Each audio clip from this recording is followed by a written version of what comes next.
नमस्कार प्यारे विद्यार्थियों, आप सबका एडस्टैट प्रोग्राम में स्वागत है। आज हम स्टैटिक्स की मिसलेनियस एक्सरसाइज को डिस्कस करेंगे। लास्ट एक्सरसाइज के अंदर हमने डिस्कस किया था कि वेरिएंस या स्टैंडर्ड डिविएशन को कैसे कैलकुलेट किया जाता है। तो इस एक्सरसाइज के अंदर हम आज डिस्कस करेंगे कि अगर ऑब्जर्वेशंस को डबल या ट्रिपल कर दिया जाए या फिर ऑब्जर्वेशन में कोई स्केलर क्वांटिटी को प्लस या माइनस कर दिया जाए तो उसके वेरिएंस के ऊपर क्या इफेक्ट पड़ेगा। तो चलिए देखते हैं एक्सरसाइज के questions. First of all we are discussing the examples.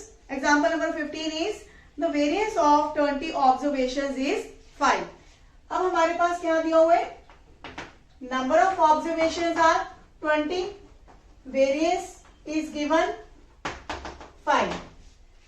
If each observation is multiplied by 2, find the new variance. यानी कि अगर हर ऑब्जर्वेशन को दुगना कर दिया जाता है तो वेरिएंस क्या होगा।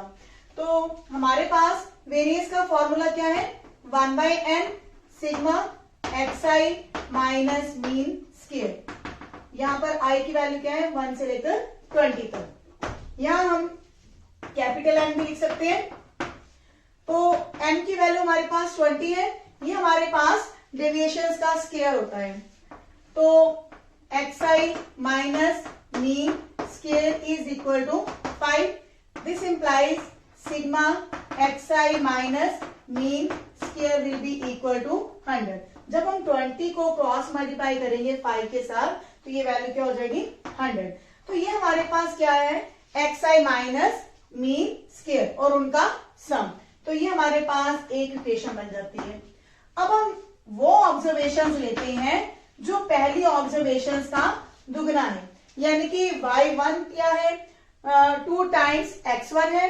अगर y2 लेते हैं तो that is 2 times of x2। यानी कि अगर हमारे पास स्टार्टिंग में ऑब्जर्वेशंस ऐसी हैं तो न्यू ऑब्जर्वेशंस क्या होंगी, 2 times of x1, 2 times of x2 and similarly last will be 2 times xn।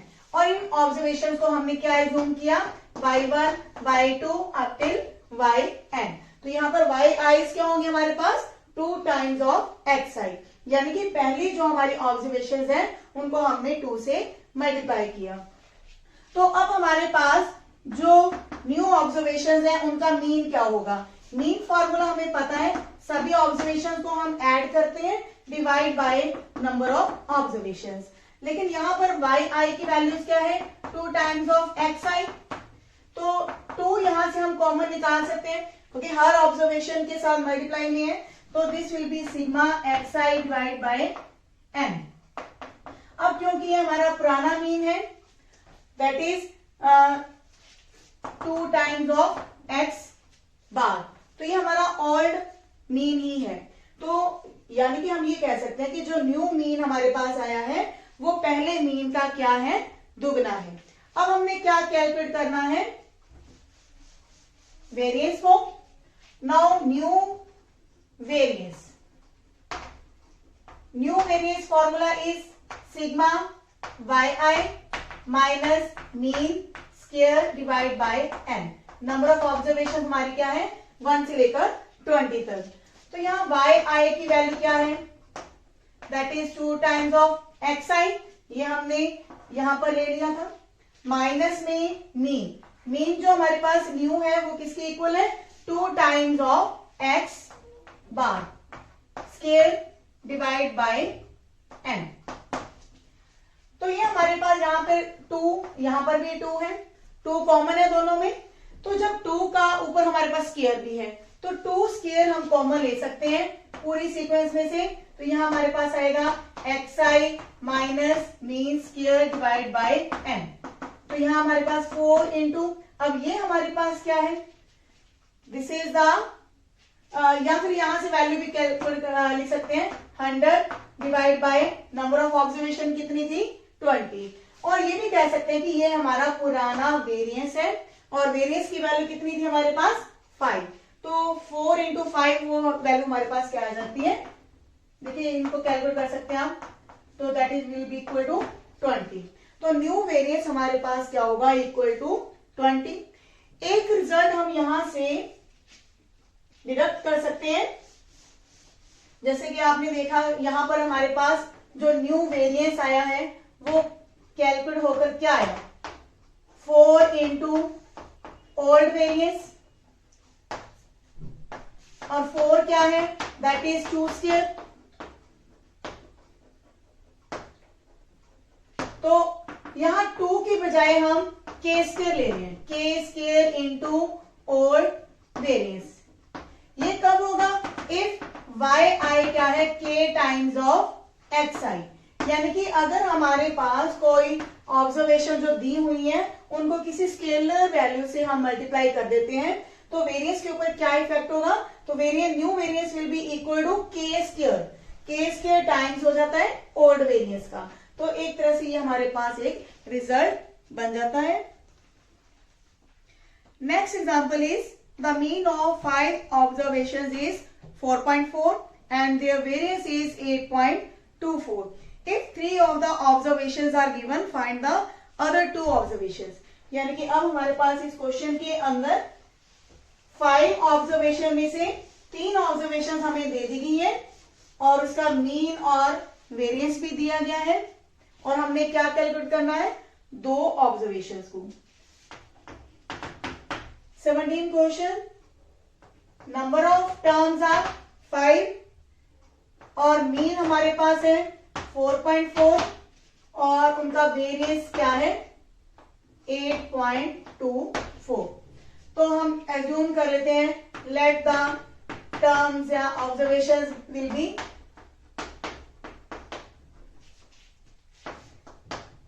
5 observations. जो हमने ऑब्जर्वेशंस ली है वो क्या ले लिए, 5 observation, x1, x2, x3, x4, x5। या फिर हम ये भी कह सकते हैं कि जो हमारे पास ऑब्जर्वेशंस वो क्या है 1, 2, 6 और बाकी 2 ऑब्जर्वेशंस को आप x और y भी लेके क्वेश्चन को सॉल्व कर सकते हैं। तो ये हमारे 5 ऑब्जर्वेशंस हैं। इनका जो मीन है वो हमारे पास क्या है 4.4। तो मीन का फॉर्मूला क्या होता है, sum of all observations divide by number of observation.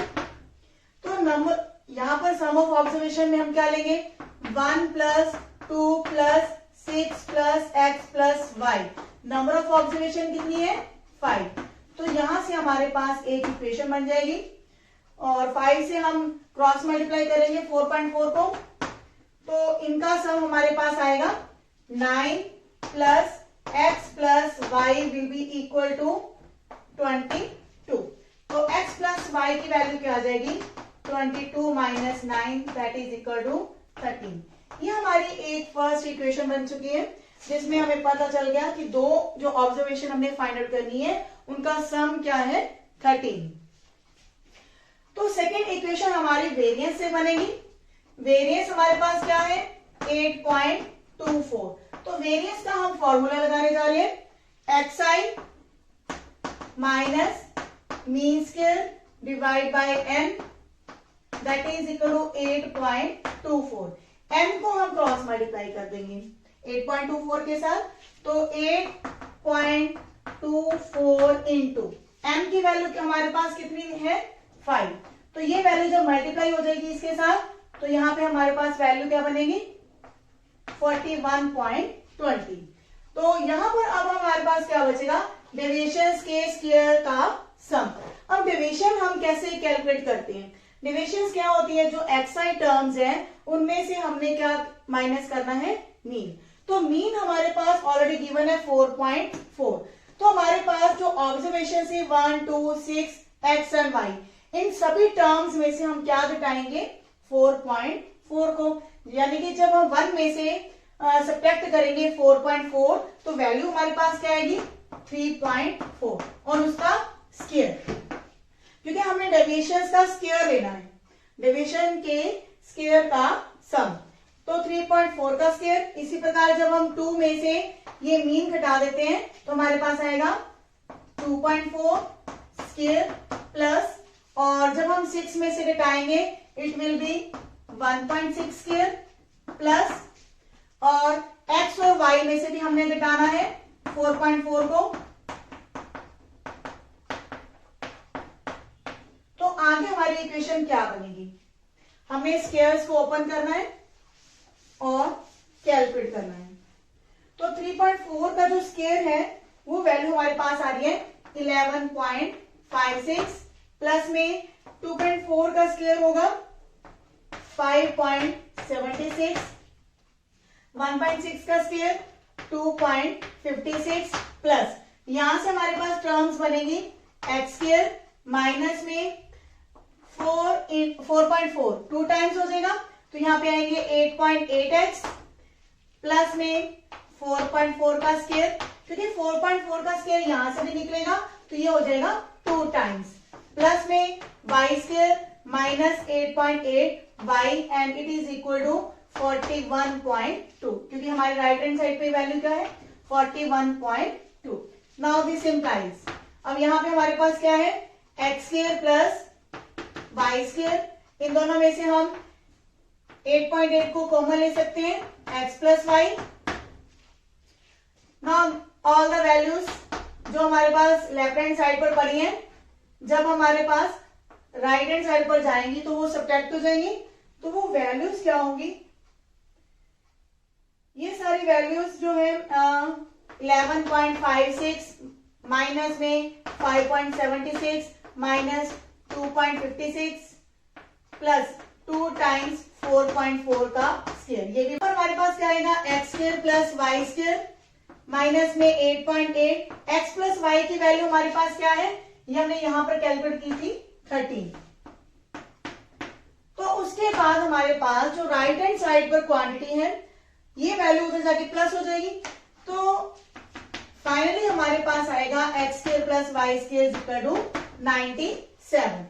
अब हम वाई स्क्वायर की वैल्यू को देखेंगे, वाई की वैल्यू यहां पर क्या आएगी 13 माइनस एक्स, तो ये वैल्यू हम यहां पे ले सकते हैं 13 minus x square equal to 97, तो x square plus 13 square plus x square minus 26x। देखिए यहां पर हमने कौन सा फॉर्मूला लगाया है a minus B whole square, a minus B whole square formula is a square plus B square minus 2ab।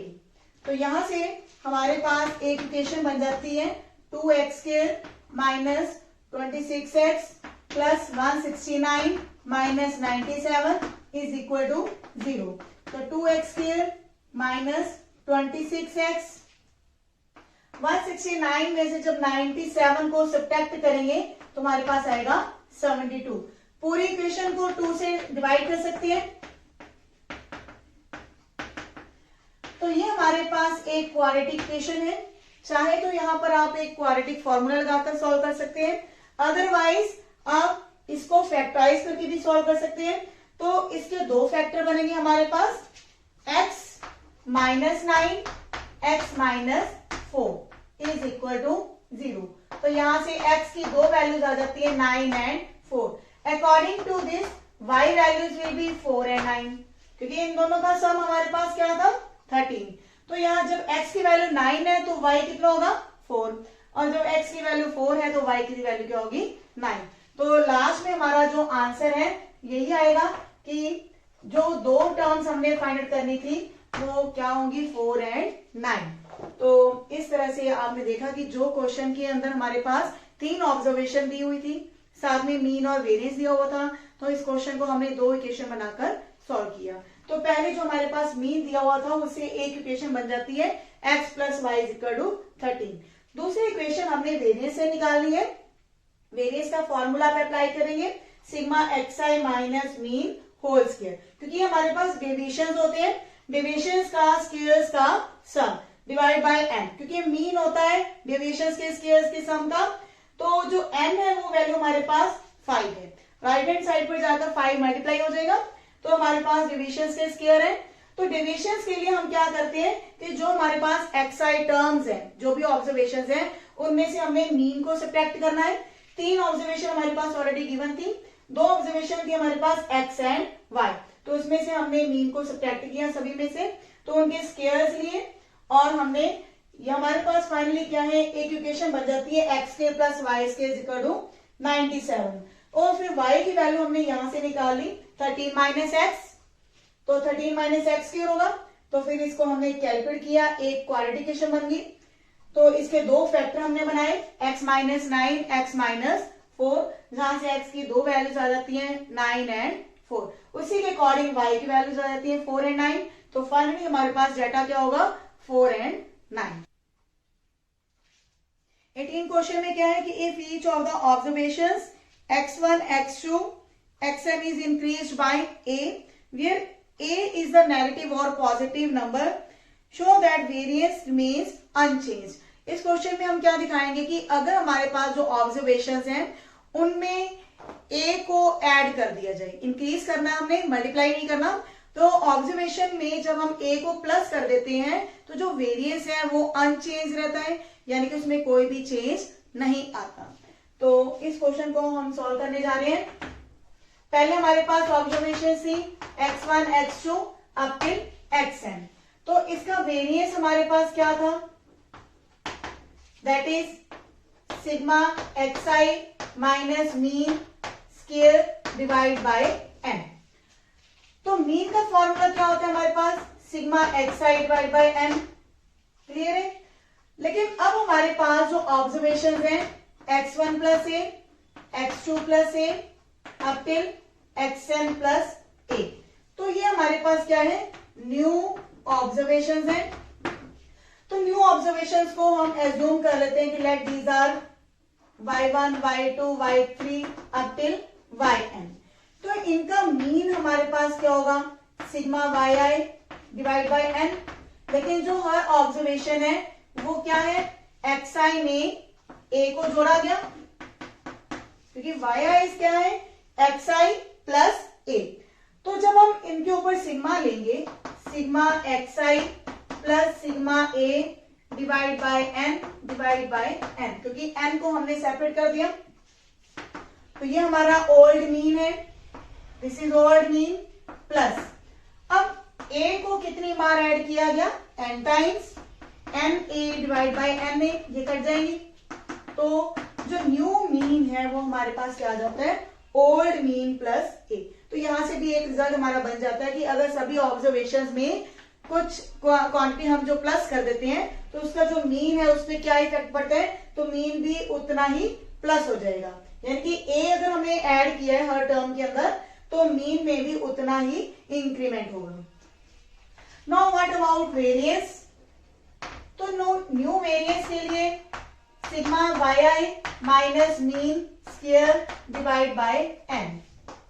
अब हमारे पास yi टर्म्स क्या है, that are xi plus a, और मीन हमारे पास क्या आ चुका है, x बार प्लस a। तो जब माइनस करेंगे तो x बार माइनस a हो जाएगा, square divide by n, a और a कट जाएंगे। तो यहाँ आप देख रहे हैं कि जो हमारे पास ऑब्जर्वेशन थी उनमें भी प्लस a था, जो हमारे पास मीन आया उसमें भी प्लस a था। तो यहाँ से जब हम सब्ट्रैक्ट करते हैं yi में से मीन को तो हमारे पास क्या बचता है, sigma xi minus mean square divide by n, यानी कि हमारा ओल्ड वेरिएंस ही है। तो जो न्यू वेरिएंस आया है वो क्या है, इक्वल टू ओल्ड वेरिएंस, यानी कि हमारे पास कोई चेंज नहीं है। तो इस प्रकार आप देखते हैं कि कोई भी डाटा हमारे पास अगर गिवन है उसमें हम कुछ प्लस करते हैं, 5 प्लस करें या 6 प्लस करें, तो वेरिएंस के अंदर हमारा कुछ भी चेंज नहीं आता। नेक्स्ट है 19 example, the mean and standard deviation of 100 observations were calculated as 40 and 5.1। अब हमारे पास जो नंबर ऑफ टर्म्स हैं वो कितनी है, 100 है, उनका मीन और वेरिएंस दिया गया है respectively by a student who took by mistake 50 instead of 40 for one observation। क्या होता है कि एक स्टूडेंट उन ऑब्जर्वेशन में से एक ऑब्जर्वेशन जो कि 40 थी उसकी जगह वो क्या ले लेता है, 50 ले लेता है। What are the correct mean and standard deviation। देखिए जब एक वैल्यू गलत लिखी गई है तो जो मीन और वेरिएंस को कैलकुलेट किया गया तो वो भी इनकरेक्ट होगा। तो हमने क्या करना है, करेक्ट मीन और करेक्ट वेरिएंस को कैलकुलेट करना है। काफी इंटरेस्टिंग क्वेश्चन है ये कि अगर हमारे पास सारा डाटा गिवन ना हो तो हम करेक्ट मीन और करेक्ट वेरिएंस को कैसे कैलकुलेट करेंगे। हमें क्या गिवन है, नंबर ऑफ ऑब्जर्वेशंस आर 100, जो इनकरेक्ट मीन है वो क्या गिवन है 40 और इनकरेक्ट स्टैंडर्ड डेविएशन इज 5.1। तो जब इनकरेक्ट हमारे पास मीन दिया हुआ है तो सबसे पहले हम करेक्ट मीन को कैलकुलेट करेंगे। तो मीन का फॉर्मूला है sigma xi divide by n और ये मीन हमारे पास कितना है 40। तो यहां से हमारे पास जो इनकरेक्ट एडिशन है वो आ जाती है सभी टर्म्स की 40 इंटू, क्योंकि जो n वैल्यू है वो 40 के साथ मल्टीप्लाई होगी और n है हमारे पास 100। तो जो इनकरेक्ट सम है वो आ जाता है 4000। तो अब हम निकालेंगे correct addition of all observations. तो उसके लिए हम क्या करेंगे 4000 में से वो जो ऑब्जर्वेशन गलत ले ली गई है वो माइनस करेंगे और जो करेक्ट ऑब्जर्वेशन है वो प्लस करेंगे, क्योंकि 50 जो है वो गलत थी तो माइनस की गई और जो 40 है वो सही ऑब्जर्वेशन थी तो उसको प्लस कर दिया गया। तो ये करेक्ट एडिशन हमारे पास आ जाती है 3990। इसके बाद हमारा जो करेक्ट मीन है वो हम निकाल लेंगे correct addition divide by number of observation. जो करेक्ट एडिशन है वो हमारे पास ये आई थी, डिवाइड बाय 100 लेंगे तो ये करेक्ट मीन आ जाता है 39.9। तो इस तरह हमारे पास जो करेक्ट मीन है वो फाइंड आउट हो चुका है। नेक्स्ट हमारा है स्टैंडर्ड डेविएशन। स्टैंडर्ड डेविएशन हमारे पास है 5.1। तो यहाँ हम वेरिएंस का फॉर्मूला लगाने जा रहे हैं। वेरिएंस के लिए स्टैंडर्ड डेविएशन का स्क्वायर लेंगे। Variance formula is sigma xi square divide by n minus mean square is equal to 5.1 का स्क्वायर आएगा 26.01। अब यहाँ पर क्योंकि ये इनकरेक्ट है तो यहाँ पर जो मीन है वो भी इनकरेक्ट लिया जाएगा।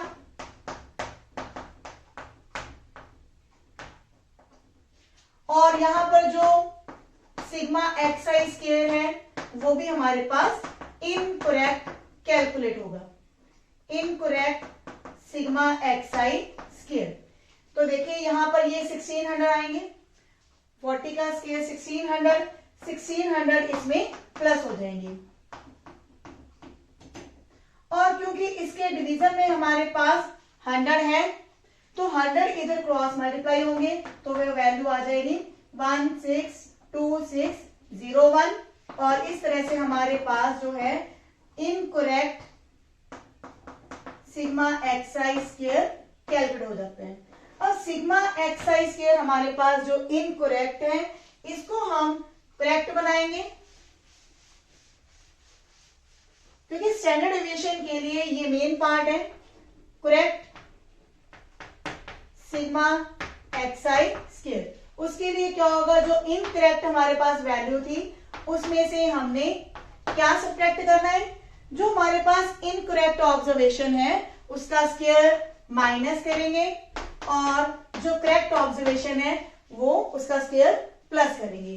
तो ये वैल्यू हमारे पास आ जाती है 162601 minus 2500 plus 1600 and now it will be equal to 161701।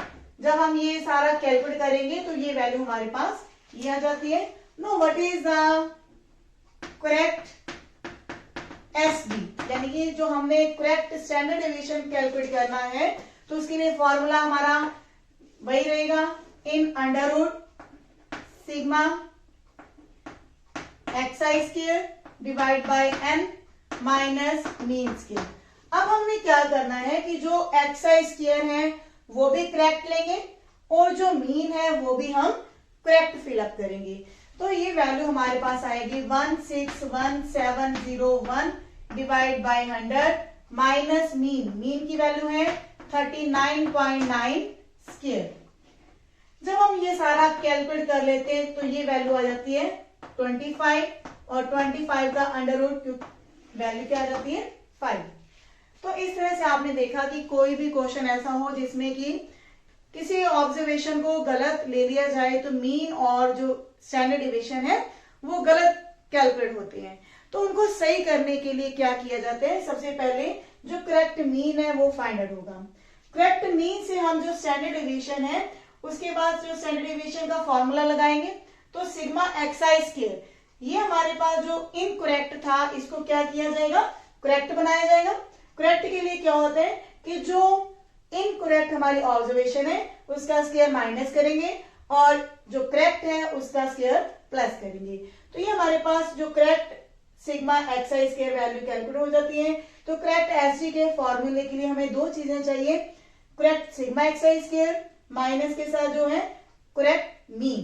तो करेक्ट मीन हमने निकाल लिया था, ये दोनों वैल्यूज हमने करेक्ट भरी हैं, तो ये वैल्यू हमारे पास सिग्मा जो स्टैंडर्ड डिविएशन है वो करेक्ट क्या आ जाता है 5। तो इसके बाद हमारे पास है एक्सरसाइज के क्वेश्चन। तो एक्सरसाइज के क्वेश्चन में आप देखेंगे सभी जो क्वेश्चंस हैं वो एग्जाम्पल से रिलेटेड है, जो भी आप क्वेश्चन देखेंगे वो सभी एग्जाम्पल से रिलेटेड है, सेम एग्जाम्पल्स है। तो जितने भी क्वेश्चंस आप ट्राई करेंगे। मिलते हैं नेक्स्ट वीडियो में। Thank you.